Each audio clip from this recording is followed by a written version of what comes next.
Nsajigwa, kwa tafsiri kubwa inaonekana timu nyingi zimefeli kwenye usajili.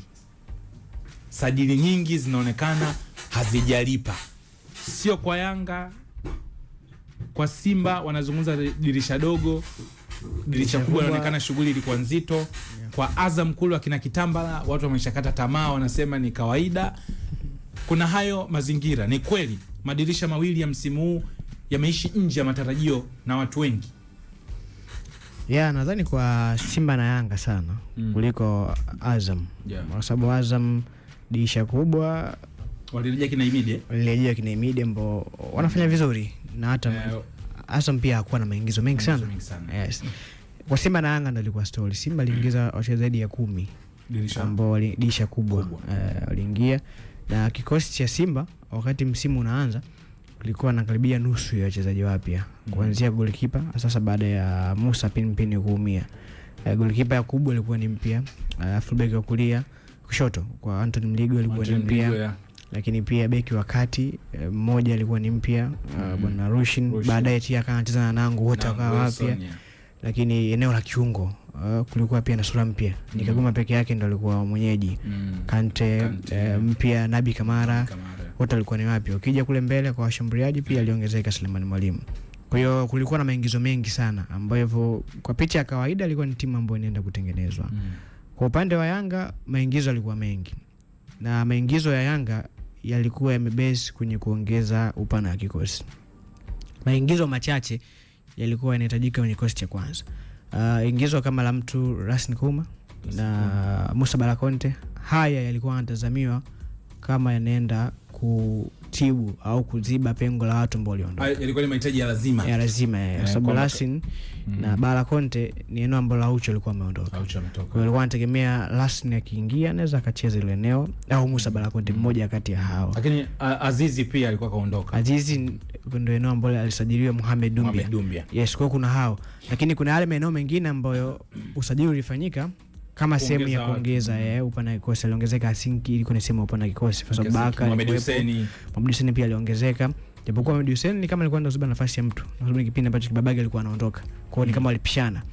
Kwa Yanga kwa asilimia kubwa ilikuwa ni kuongeza upana kikosi. Lakini kwa Simba ilionekana moja kwa moja inaenda kutengeza timu mpya au mradi mpya, kwa sababu pia kuna kundi lingine la wachezaji walioondoka.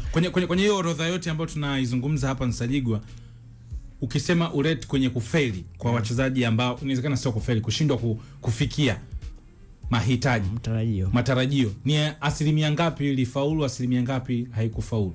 Wanatofautiana hizi timu mbili. Kwa dirisha kubwa peke yake Yanga zaidi ya 70% walifeli. Kwa sababu Yanga paka muda huu wa dirisha kubwa ambao wameweza kufikia matarajio kwa asilimia kubwa ni mtu mmoja, Mohamed Hussein. Asinki bado watu wamekuwa waelewi. Ukaenda kwa Simba ambao wameweza kufikia matarajio, alikuwa ni goalkeeper Yakub kabla hajaumia. Kama ni Mohamed Hussein peke yake, kwa nini inakuwa 70 30 yote? Ni zaidi ya 70. Kwa Simba ni zaidi asilimia zaidi ya 50 ya dirisha kubwa au jumla kubwa. Dirisha kubwa zaidi ya 50% walifeli. Kwa sababu katika wale zaidi ya 10 ambao waliingia, ambao walifanikiwa hawazidi 5. Ndio kwanza kuwataja hapa Yakub, Anthony Mligo, lakini pia Rushin, Nangu, Suleiman Mwalimu na Kante. Yes. Watu 6 hao. Na Kamara. Nabi Kamara, japokuwa hamama makocha kile kocha amekuwa akija na namna yake. Kwa ni kama 6. Kwa hao walikuwa wanaelekea nusu ya wale ambao waliingia. Ndio maana nikasema kwa Simba ni kama asilimia 50 walifeli na kama 50 walifanikiwa. Lakini kwa Yanga ni zaidi ya asilimia 70 ambao walifeli. Na kwa walifanikiwa, walipandisha daraja la timu. Unajua unaposema kufanikiwa, walifanikiwa kupata nafasi kucheza ama walifanikiwa kuongeza daraja lililokuwa linahitajika. Kwa Simba wengi ambao kuna katika idadi kuna nafasi ambayo unaweza kusema kwa performance ambayo ilikuwa nayo Nangu kabla ya injury, ukimchukua Rushin au ukachukua ukiwaweka pale Yakubu na Yakub Suleiman na hata Anthony Mligo mwanzo haikuwa mbaya sana kabla ya usajili mwingine. Sawa. Waliongeza daraja, yani tusisemee afadhali. Waliongeza daraja kwangu mimi ni hao. Kwenye defense walipandisha daraja. Wa eneo la safu ya ulinzi. Rushen Nangu. Yakub, hata Yakub pia. Ndo hao watatu. Mligo bado hakupandisha daraja. Kwa sababu nafasi ilikuwa wazi. Yes, tunaweza kusema ndo maana alipata. Selemani Mwalimu ndo hivyo. Bado mahitaji hayajakidhi hata kwa hivi sasa. Naye humweki kwenye kupandisha daraja. Yes, kwa hiyo ni watatu. Sio nusu kama ambavyo Sajili ndapingana naye kwenye eneo hilo kwamba kwa Simba walikaribia kufanikiwa. Nabi Kamara baada ya kuja watu wenye daraja anatafuta nafasi. Ndio, yes. Kante pia bado hajawa huyo kwamba Bandika Bandua ameongeza daraja. Ni basi anapata nafasi kwa sababu yawezekana kwenye nafasi yake hakuna wa daraja zaidi yake hawajapatikana. Lakini ukipata nafasi ya kuingia sokoni utafute mtu imara wa nafasi ya Kante, lazima utafikiria hivyo kwa sababu haongezi daraja, anakuwa tu mchezaji wa ndani ya timu ambayo hata kwa nchini unaweza kupata kina Semfuko wapo kwenye hilo daraja ambayo Semfuko si upo Simba, kwa nini acheze kama kocha wote na Kante anacheza? Yes, alikuwa na issue ya injury. Tunafahamu Semfuko ameanza kupewa game time. Yes, kocha wanne amepita hapa wote achezi. Yes, lakini injury unaiconsider, alikuja na injury. Atapona tutaona, lakini kwa daraja yes, ni daraja lile sio kwamba ni daraja la kuja kuongeza utofauti mkubwa. Sasa kwenye eneo hilo Elbo, nataka niulize swali hapa. Na of course tumezitaja timu hizi kubwa kwa sababu ndio timu ambazo zinatazama na kama zinapimwa. Kwa sababu wao pia ni watu ambao wanakuwa busy na wanafanya sajili kubwa za hela nyingi. Kwa ambavyo nimewasikia kwa zaidi ya 50% kwenda juu, inaonekana usajili haujalipa. Hata saizi Simba watauzungumza usajili wa dirisha dogo ambao na wao pia unawafanya kikosi kuna muda kiwe kaukani kuvae.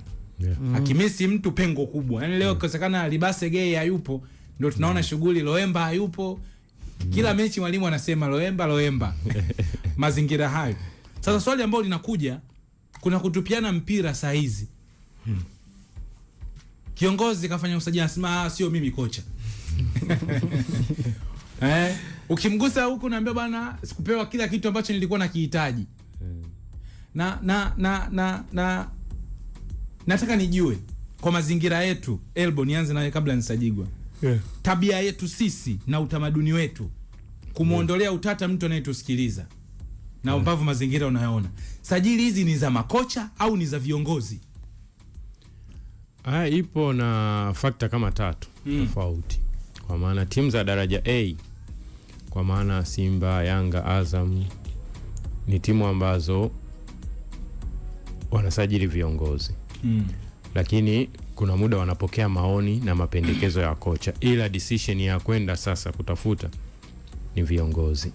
Na mara nyingi hutokea kocha anawasilisha mapendekezo ya beki namba 3, labda beki wa kushoto ama beki wa kati. Anaweza kapendekeza majina 3, lakini option itakayokuja ni ile timu itakayomudu. Yaani kwenye hizo option 3 ni timu itakayomudu. Maana yake nini? Ni viongozi wanasajili wanachomudu. Au unaweza kocha anaweza kusema nataka beki wa kati. Wewe kiongozi ndio utajua wewe sasa unamleta nani. Yes, hizo ni kwa timu za A list, kwa maana Simba na Yanga kwa asilimia. Ukigawanya maoni ya kocha ni 30%, lakini utawala ni kwa 70%, na ndio maana huwa kuna wachezaji wao wanamwabudu mtu mmoja tu. Yaani wao sio kocha, sio mashabiki, sio nini, wao ni kwa ajili ya mtu mmoja tu aliyemleta. Na ndio maana huo unaona hiyo inatokea sana. Kama juzi tumeambiwa tunamshukuru sana bosi kwa kuhakikisha Mpanzo anabaki. Maeneo kama haya. Yaani huwa ni mchezaji ambaye yeye anawasiliana na mtu mmoja kwenye maamuzi. Hata mkataba muda mwingine hata taasisi inaweza isijue bonus anazopata. Inawezekana iko kabisa nje ya mpira. Kwenye maeneo yake ya kumkeep. Kwa hiyo ni kwa A list, ndio tabia ilivyo. Lakini kwa timu za madaraja mengine B, C ni timu ambazo mara nyingi makocha wanapata nafasi. Mara nyingi kocha atatoka Lipuli atahama na wachezaji wake kwenda Polisi Tanzania. Umeelewa? Kwa huo mfano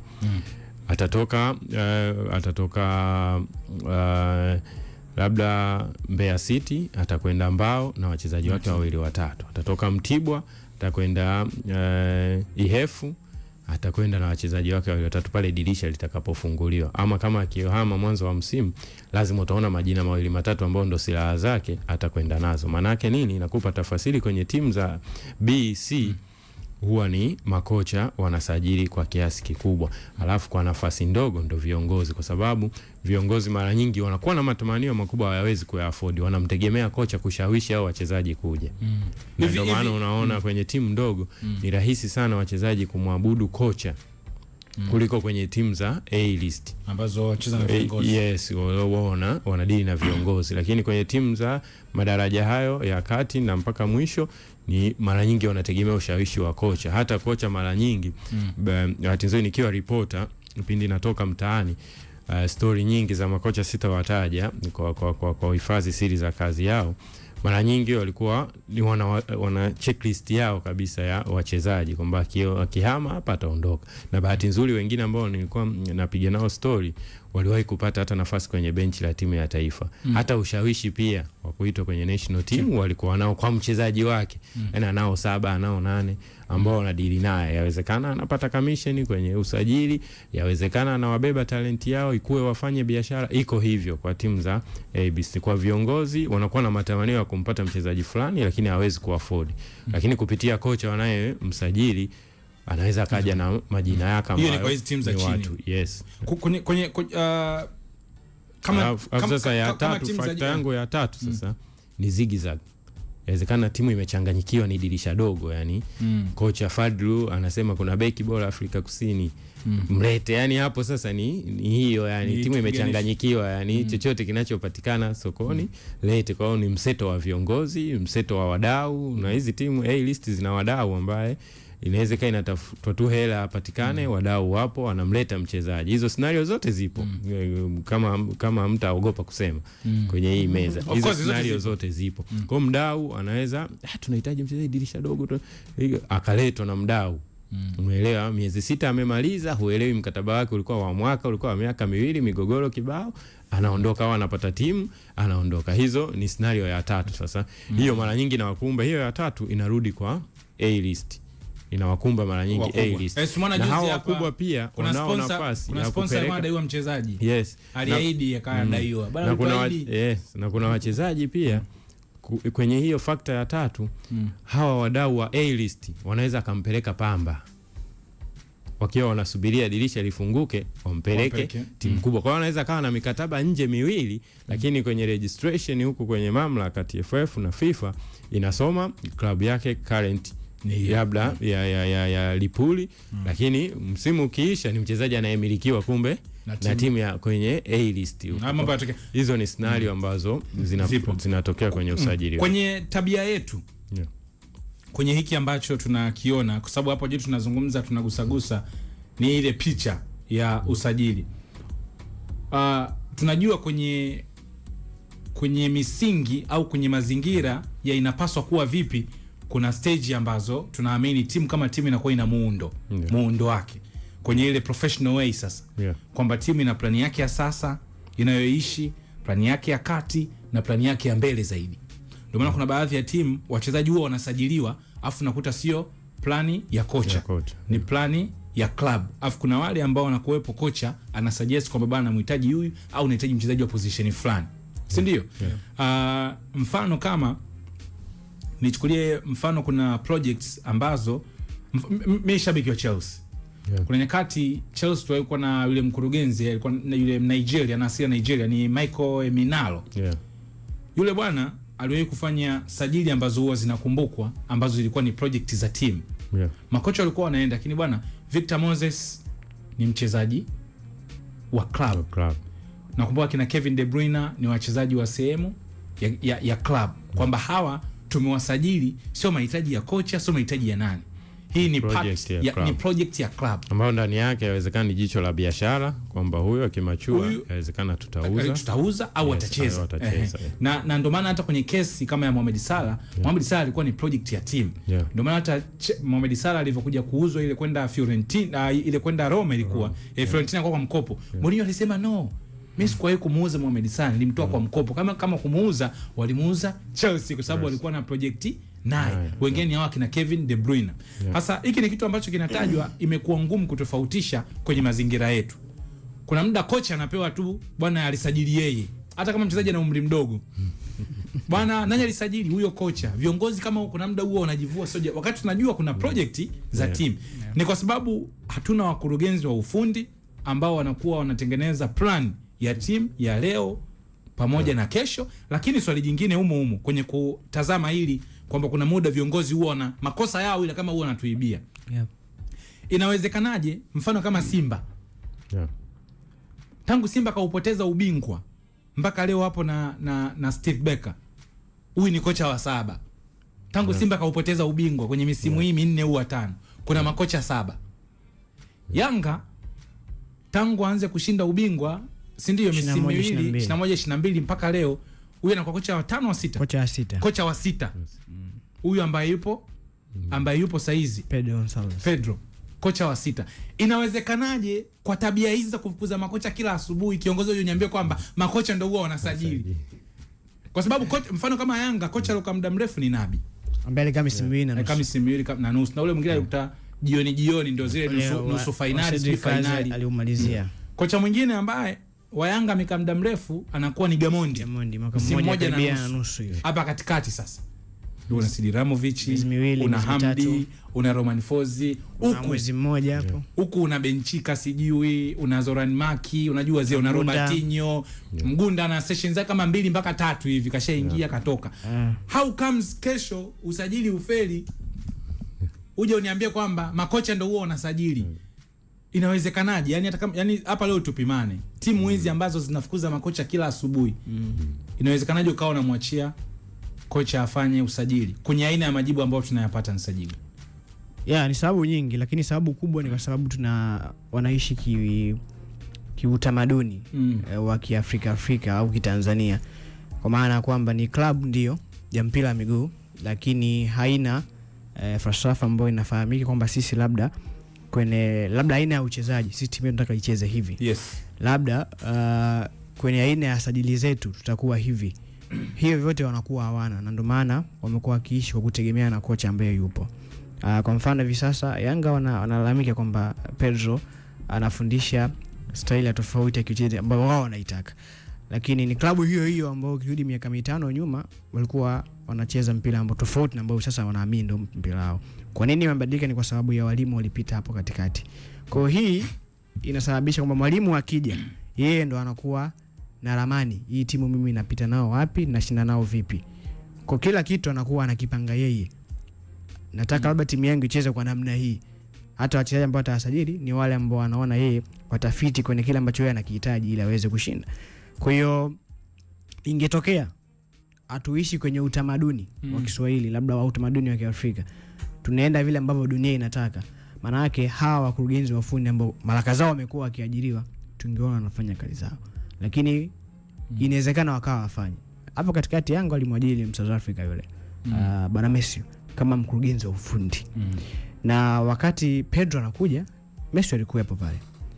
Hili tatizo la kuja public kulalamika kwamba tumegundua kuna shida ya kiufundi, mwalimu anafundisha timu inacheza tofauti na vile na style ambayo imezoeleka, lisingekuwepo kama mkurugenzi wa ufundi angeshapewa ramani kwamba timu yetu inabidi iende hivi na hivi. Maana yake hata kwenye scouting Solin Sajigo, tunaamini ramani alikuwa nayo kwa sababu tukiwa tunaongea hapa kwenye Kipenga Extra tuliongea live na Privadinho kama alisemaje kwamba kwa Roman Falls ambacho walikitarajia kwenye style ya uchezaji ilikuwa ni tofauti, yani falsafa ya uchezaji ambayo anayo Roman Falls na wao Young Africans vilikuwa ni vitu viwili tofauti. It means kama huyu umeona kafeli, maana yake unapoenda kufanya au unapoenda kutafuta kocha mwingine lazima uzingatie kwenye eneo zima la falsafa yako. Kuona ile barua ya juzi inazungumza tena, maana yake kuna kosa jingine la kiuongozi lipo ambalo lilifanyika kama huyu naye pia mnaona na wafeli, maana yake kwenye scouting ya kutafuta kocha jambo limekuwa tofauti. The same story kwa upande wa unyamani kwenye eneo zima la makocha. Nafikiri kwa miaka hii 4 kwa Simba na Yanga, Simba ndo ameongoza pia kuleta big profile za makocha, kwa maana kuja kumleta Zoran Maki hapa, kumleta Benchika hapa. Singi Benchika ndio kwa kubwa zaidi. Sawa bwana. Lakini ukija ukitazama kimazingira, kuna muda mazingira yalikuwa yaruhusu kuwa na makocha kama wale. Zoran Maki alisema tu hapa hamna timu yako. Yani yeye kwenye ufundishaji wake alikuwa naona hamna wachezaji ambao naweza nikawapasia maarifa ikakubali. Benchika naye inaonekana the same level yake na kundi la wachezaji, kwa sababu kwenye scouting sio tu wanataka kumleta Mourinho aje hapa afundishe, anakuja kufanya kazi na kina nani, anakuja kufanya kazi na kina nani. Kwa hiyo issue sio unaleta tu kocha mkubwa, unapima pia na wewe. Na haya yote yanatokea ni kwa sababu ni ile moja kwamba unaishi kwenye utamaduni ambao ni wa kizamani na ambao pia unaendana na mazingira. Kwa sababu ingetokea kwamba lamani ipo, lakini pia kuna wataalamu ambao wapo kwa ajili ya kazi special. Maana yake unavoenda kufanya recruitment ya kocha, kuanzia uwezo wako kiuchumi kumudu hiyo kocha, kwa sababu kuna makocha hapa wameondoka si kwa sababu kafukuzwa, lakini kwa sababu kuna ofa kubwa zaidi imekuja. Lakini kingine, mahitaji ya huyo kocha na uwezo kuyatimiza. Inawezekana ukamleta Benchika kwa unaweza kumlipa labda milioni 100 kwa mwezi, lakini vipi kuhusiana na mahitaji wachezaji ambao unaweza kumletea wanaweza wakaendana yeye? Haya yote yamekuwa hayatokei. Ni kwa sababu tunaishi kwenye huu utamaduni ambao ni wa muda kidogo, na pia unaendana na mazingira. Kwa sababu hata kwenye sajili kuna muda kumekuwa na malalamiko kwamba labda fulani alitumwa akasajili kiitoa kiasi fulani, lakini akabana kidogo, akaenda mchezaji wa bei ya kawaida. Ni kesi ambazo zimekuwa zipo nyingi sana, hata tajiri aliwahi kuongea. Lakini kwa yote ni kwa sababu tu ya utamaduni. Kwa hiyo ni jambo ambalo naona lipo kiutamaduni zaidi au kiasili. Bana, tabia zetu nalo pia ni tatizo kwa hiki ambacho tunakizungumza hapa. Bana, ligi ipo off, kwa hiyo story zinakuwa ni nyingi sana, mazingira namna ambavyo yanakwenda. Hii ni Kipenga Extra, East Africa TV na East Africa Radio. Mimi ni Ibrahim Kasuga, nipo na Elbogas Mialuko pamoja na Nsajigo Senior. Kupitia mtandao wetu kijamii pia nako unaweza ukatuandikia, tutakuja kusoma kwenye YouTube channel yetu. Naona kuna wadau ambao wameandika comment zao pale, lakini pia tuna swali letu ambalo tumeliweka kule mtandaoni tukiwa tunauliza kwa mazingira namna ambavyo unaona unafikiri sajili za Bongo